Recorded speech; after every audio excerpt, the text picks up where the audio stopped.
السلام علیکم ورحمۃ اللہ تعالی وبرکاتہ۔ مرکز اہل سنت جامعہ رضویہ منظر اسلام کی یوٹیوب چینل ہم سبق درس نظامی میں آپ کا خیر مقدم ہے۔ پیارے بچوں، آپ میں سے جنہوں نے اب تک ہمارے چینل کو سبسکرائب نہیں کیا ہے وہ ضرور سبسکرائب کر دیں اور بیل آئیکن بھی ٹچ کر دیں، گھنٹی بھی دبا دیں تاکہ کوئی بھی ہم ویڈیو اپلوڈ کریں تو اس کی نوٹیفیکیشن آپ تک پہنچ جائے، اور اپنے ساتھیوں سے بھی شیئر کریں، اور بات پسند آئے تو لائک بھی کیا کریں۔ انشاءاللہ ہم جلد ہی درس نظامی کی اہم اور مشکل کتابوں کو چینل پر لانے کی کوشش کریں گے۔ کھولتے ہیں کافیۃ النحو اور نائب فاعل کی بحث شروع کرتے ہیں۔ بسم اللہ الرحمن الرحیم۔ الفصل الثانی، نائب الفاعل۔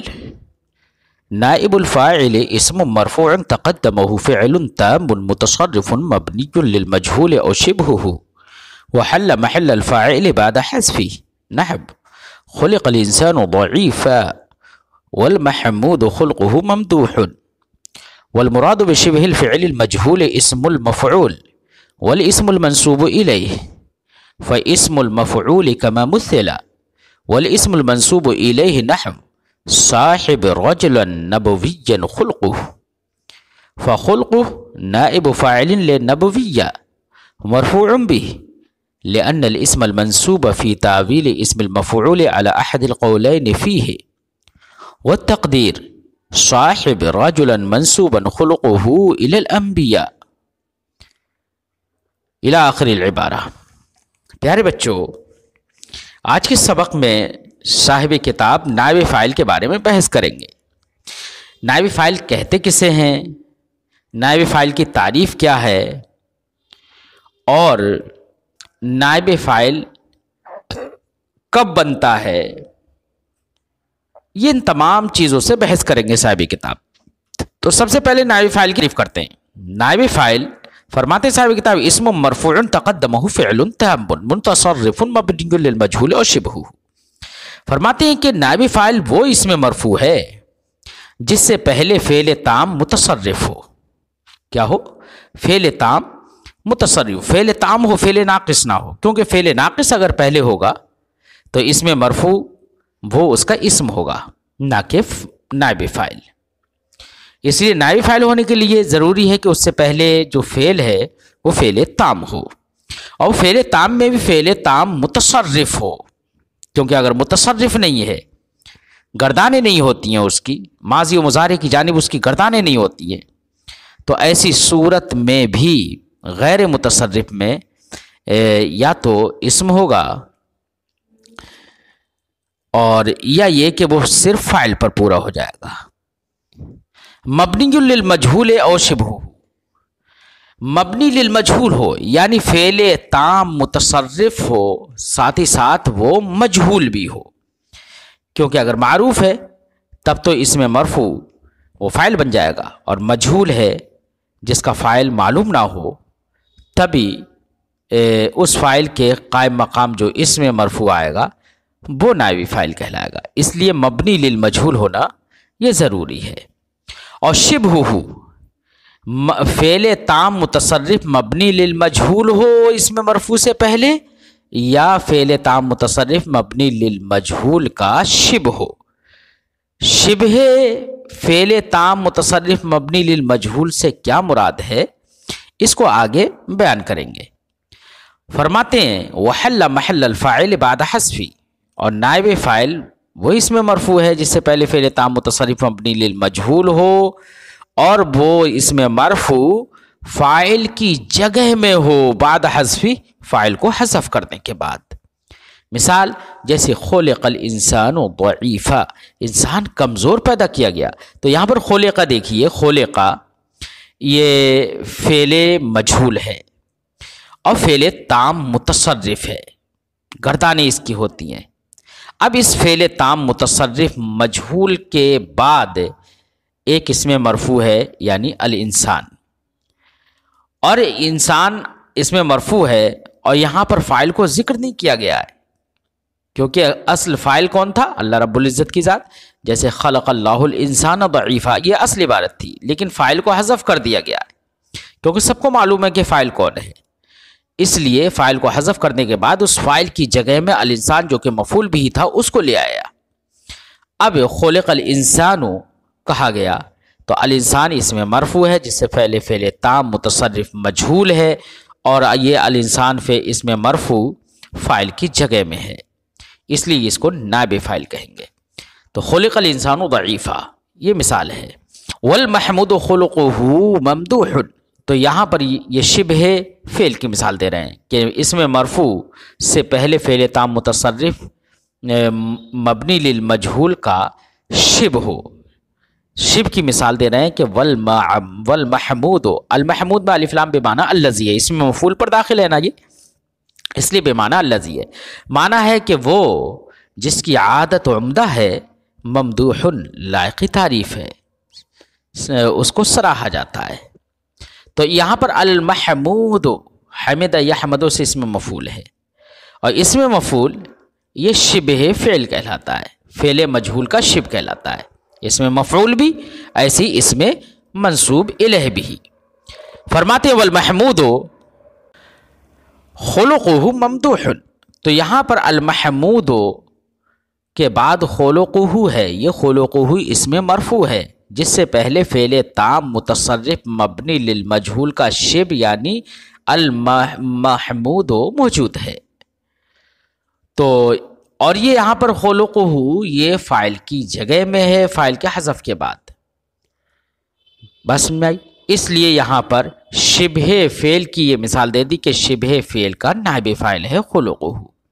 اسی کو صاحب کتاب فرماتے ہیں والمراد بشبہ الفعل المجہول اسم المفعول، اب آگے بیان کر رہے ہیں کہ شبہ فعل مجہول سے کیا مراد ہے۔ فرماتے ہیں شبہ فعل مجہول سے مراد اسم مفعول ہے، جیسے کہ مثال گزر گئی، والاسم المنصوب الیہ، ایسی اسم منصوب الیہ ہے، یعنی وہ اسم ہے جس کی طرف دوسرے کی نسبت کر دی جاتی ہے، لہذا فاسم المفعول، تو اسم مفعول کما مثلا، اسم مفعول کی مثال وہی ہے جیسے کہ گزر گئی مثال، جیسے ہی اس کی مثال دے دی گئی ہے۔ والاسم المنصوب الیہ، اس میں منصوب الیہ کی مثال جیسے کہ صاحب رجلا نبویا خلقہ، تم ایسے شخص کی مصاحبت اختیار کرو جس کی عادت منصوب الی الانبیاء ہو۔ تو یہاں پر نبویا یہ اس میں منصوب الیہ ہے، اس کی طرف اس شخص کی عادت کی نسبت کر دی گئی ہے، کس کی طرف کر دی گئی ہے؟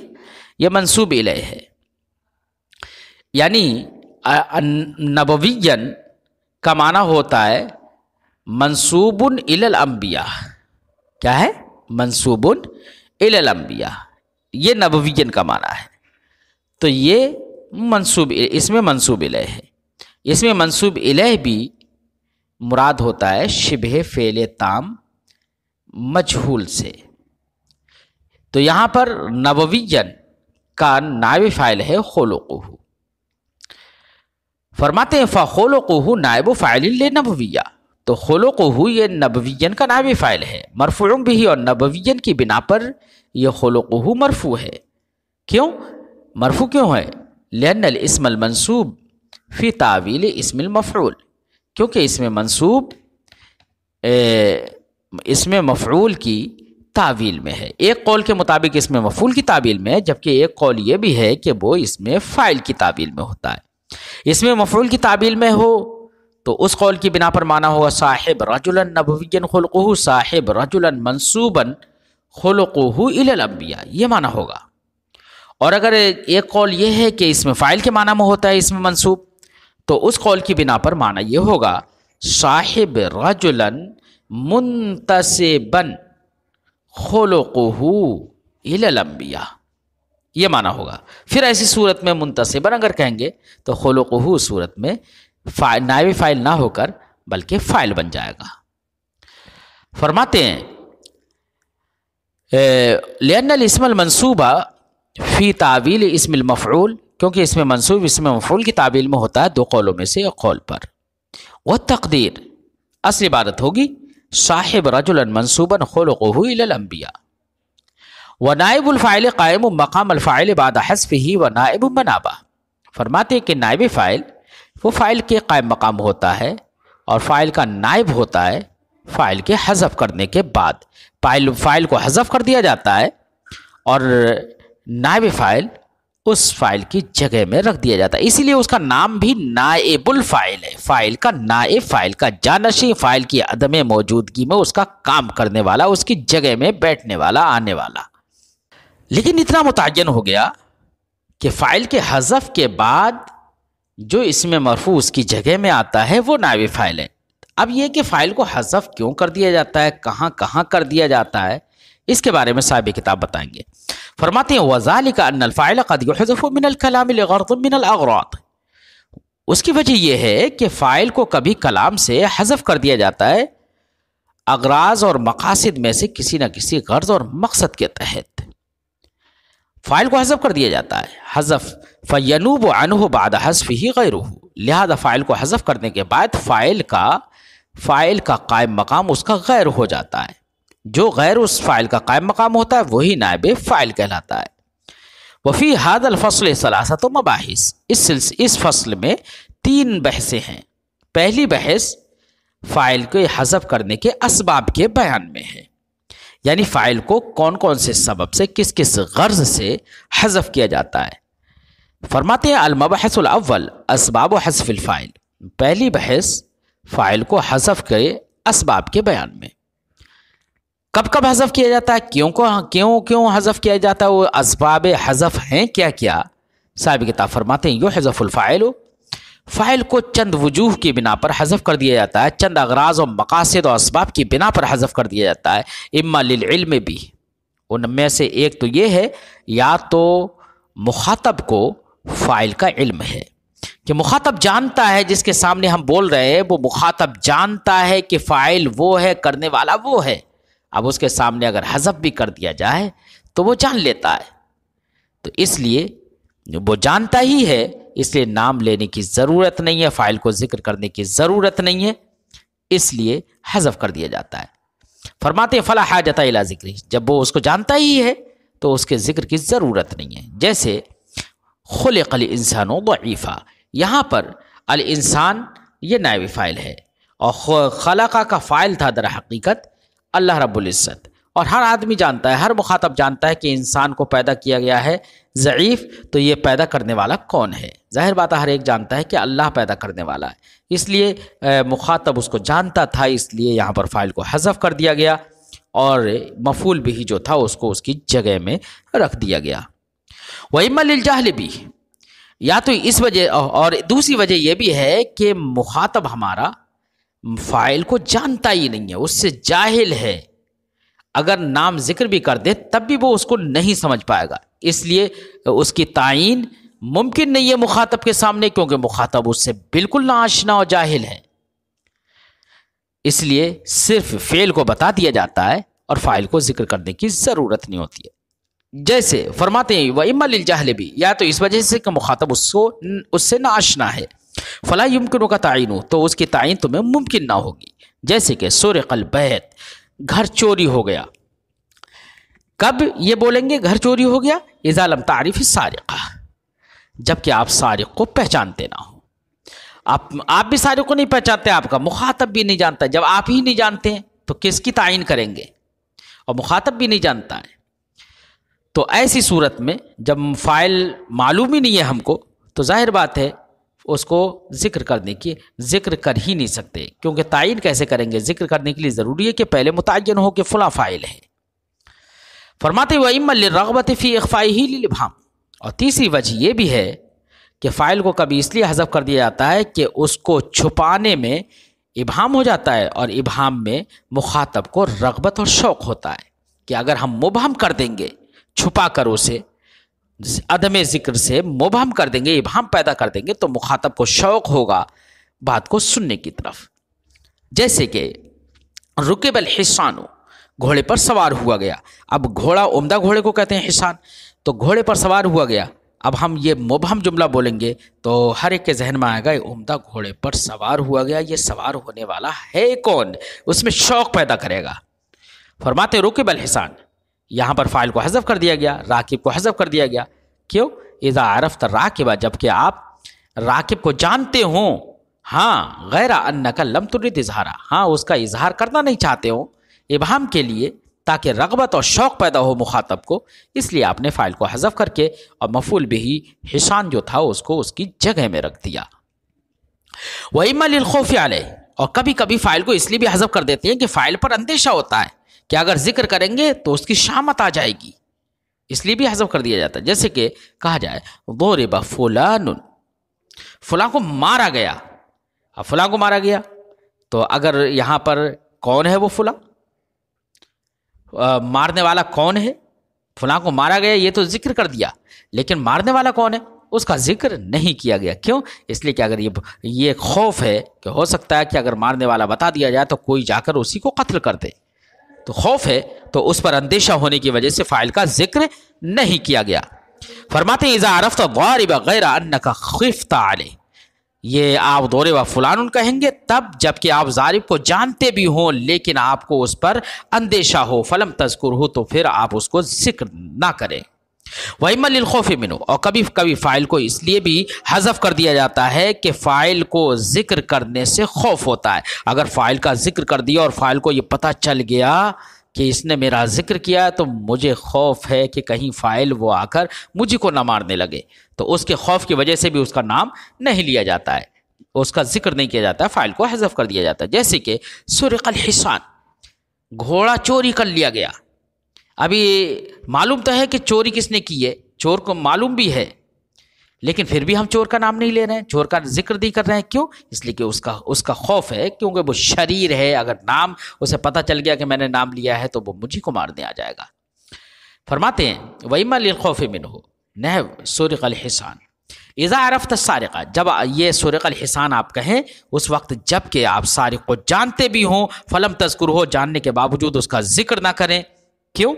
خوفا منہ، اس سے خوف کھاتے ہوئے، لأنہ شریر، مثال کے طور پر وہ شریر ہے اس وجہ سے خوف کھاتے ہوئے۔ وَإِمَّا لِلشَّرَفِ، اور کبھی کبھی فاعل کو حذف کر دیتے ہیں اس کی شرافت کی وجہ سے، شرافت یعنی اس کا نام ذکر کریں گے تو اس کی شرافت پر حرف آئے گا، تو اس کے شرافت اور اس کی عظمت اور اس کی شخصیت کی رفعت کے پیش نظر اس کا ذکر نہیں کرتے ہیں۔ مثال کے طور پر کہا جائے عمل عمل منکر، برا کام کر لیا گیا، اب برا کام کر لیا گیا تو برے کام کو تو ذکر کر دیا لیکن فاعل کو ذکر نہیں کیا کہ وہ برا کام کرنے والا ہے کون۔ کیوں؟ فاعل کو اس لیے ذکر نہیں کر رہے ہیں کہ اگر نام لے دیا جائے تو چونکہ وہ عظیم اور شریف شخص تھا، اب اگر نام لیا جائے تو پھر اس کی شرافت کے خلاف ہوگا۔ فرماتے ہیں اذا عرفت العامل، جب آپ کام کرنے والے کو جانتے ہو، فلم تذکر ہو، پھر بھی اس کا ذکر نہ کرے، حفظا للشرفی، اس کی عظمت اور شرافت کی محافظت کے لیے۔ وَإِمَّا لِأَنَّهُ لَا يَتَعَلَّقُ بِذِكْرِهِ فائدہ، اور کبھی کبھی فاعل کو اس لیے بھی حذف کر دیتے ہیں کہ فاعل کو ذکر کرنے سے کوئی فائدہ متعلق نہیں ہوتا ہے، کہ ذکر کریں گے تو کوئی فائدہ ہی نہیں ہے، اس لیے حذف کر دینا ہی بہتر ہے۔ کیوں؟ مقصود اور غرض کلام جو ہوتی ہے وہ فاعل کے ذکر سے نہیں ہوتی ہے، بلکہ غرض کلام ہوتی ہے نفس فعل سے۔ نفس فعل معلوم ہو گیا تو پتہ چل گیا کہ یہی مقصود تھا، مقصد حاصل ہو گیا، فاعل کو ذکر کرو یا نہ کرو۔ جیسے کہ قرآن پاک میں ہے، اللہ پاک نے ارشاد فرمایا وَإِذَا حُيِّيتُم بِتَحِيَّةٍ فَحَيُّوا بِأَحْسَنَ مِنْهَا أَوْ رُدُّوهَا، جب تم کو سلام کیا جائے، تحیت مبارکباد پیش کی جائے، فحیو تو تم بھی سلام کرو، بِأَحْسَنَ مِنْهَا اس سے بہتر، اور ردوہا یا جیسا اسے سلام کیا ہے ویسا ہی اس کو جواب دے دو۔ تو یہ اس آیت کریمہ کا مقصد یہ ہے کہ کسی نے سلام کیا تو سلام کا جواب دینا واجب ہے، اس کا جواب ضرور دیا جائے، یہ مقصد ہے۔ اب چاہے وہ سلام کرنے والا کوئی بھی ہو لیکن اس کا جواب دیا جائے، مقصد یہ ہے۔ تو یہ غرض تو حاصل ہو گئی، فعل مجہول لا کر کے فاعل کو ذکر نہ کر کے بھی یہ غرض حاصل ہو گئی ہے نا، اس لیے یہاں پر فاعل کو ذکر کرنے سے کوئی فائدہ نہیں ہے۔ فرماتے ہیں فذکر الفاعل الذی یحجی لا فائدۃ من، تو اس فاعل کا ذکر جو کہ سلام کرتا ہے، جو سلام کرنے والا ہوتا ہے، اس کے ذکر کا کوئی فائدہ نہیں ہے۔ وَإِنَّمَا الْغَرْضُ وُجُوبُ رَدِّ التَّحِيَّةِ لِكُلِّ مَنْ يُحَجِّ، کیونکہ مقصود تو اس سے تحیت و سلام کا جواب دینا کیا وجوب ہے ہر اس شخص کے لیے جو کہ سلام کرے. یہ مقصود اور یہ سمجھ میں آ گیا. اس لیے یہاں پر فاعل کا ذکر نہیں کیا گیا, فاعل کو حذف کر دیا گیا. یہ چند باتیں تھیں بچوں. پھر آئندہ انشاءاللہ سبق میں ملتے ہیں. السلام علیکم ورحمۃ اللہ تعالی وبرکاتہ.